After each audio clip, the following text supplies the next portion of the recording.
वहीं राहुल की भारत जोड़ो यात्रा के बीच मध्य प्रदेश में बीजेपी ने कांग्रेस को बड़ा झटका दिया है। पीसीसी चीफ कमलनाथ के करीबी माने जाने वाले नरेंद्र सलूजा ने हाथ का साथ छोड़कर बीजेपी का हाथ थाम लिया है।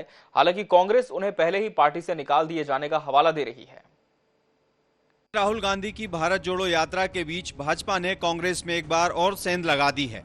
कांग्रेस अध्यक्ष कमलनाथ के करीबी माने जाने वाले नरेंद्र सलूजा ने बीजेपी का दामन थाम लिया है। शुक्रवार की सुबह मुख्यमंत्री शिवराज सिंह चौहान की मौजूदगी में वे बीजेपी में शामिल हो गए। सलूजा ने कमलनाथ पर कई आरोप भी लगाए। सलूजा के बीजेपी में शामिल होने की स्क्रिप्ट कुछ दिनों पहले ही लिखी जा चुकी थी। इधर कांग्रेस नेताओं ने कहा कि सलूजा को 13 नवंबर को ही 6 साल के लिए पार्टी से निष्कासित कर दिया गया था। अब वे अपनी मूल पार्टी में वापस चले गए हैं। कांग्रेस पार्टी में जो भी गद्दारी करते हैं उन सबको भारतीय जनता पार्टी अपने कुनबे में शामिल करती है। केवल और केवल कांग्रेस के गद्दारों की पार्टी बन के रह गई है। कांग्रेस पार्टी को लगातार शिकायतें मिल रही थी और प्रमाणित तौर पर यह तथ्य है कि नरेंद्र सलूजा पार्टी विरोधी गतिविधियों में शामिल है। यहां तक कि भाजपा के एजेंट के तौर पर कांग्रेस में काम कर रहे थे। इसलिए 13 नवंबर 2022 को कांग्रेस पार्टी द्वारा नरेंद्र सलूजा को पहले ही पार्टी से निष्कासित कर दिया गया था। देखिए, भारतीय जनता पार्टी का चाल चरित्र चेहरा एक बार फिर से बेनकाब हो गया। कोई नई बात नहीं है।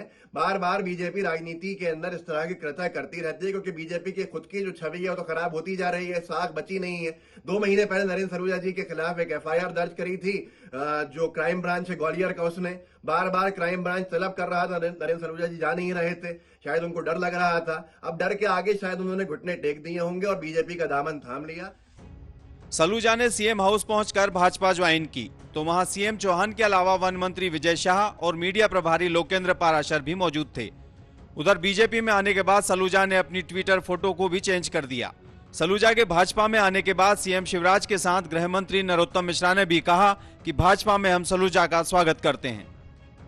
सलूजा जी का भारतीय जनता पार्टी में स्वागत है और ऐसे समय में उन्होंने कांग्रेस जोड़ो को कांग्रेस छोड़ो यात्रा बना दिया, भारत जोड़ो को कांग्रेस छोड़ो यात्रा बना दिया जब वो इंदौर आ रहे हैं आदरणीय राहुल जी। इंदौर में पिछले दिनों गुरु नानक जयंती पर हुए विवाद के चलते कांग्रेसी खेमे की तरफ से सलूजा पर साजिश करने के आरोप लगाए गए थे।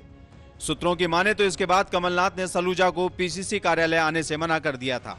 हालांकि बाद में कमलनाथ से बातचीत के बाद वे वापस मीडिया विभाग के उपाध्यक्ष की जिम्मेदारी निभा रहे थे। ऐसा व्यक्ति जो 84 के दंगों का जिनके ऊपर दाग लगा है, जिनकी भूमिका सामने आती है, उसका आप स्वागत कैसे कर सकते हैं। उन्होंने कमेटी को और समाज को ललकारा था। उन्होंने निर्णय लिया था कि मैं आज के बाद इंदौर नहीं आऊँगा। उनका जो 11 मिनट का संबोधन था उसने मन को झकझोर दिया था। कई दिन तक सो नहीं पाए।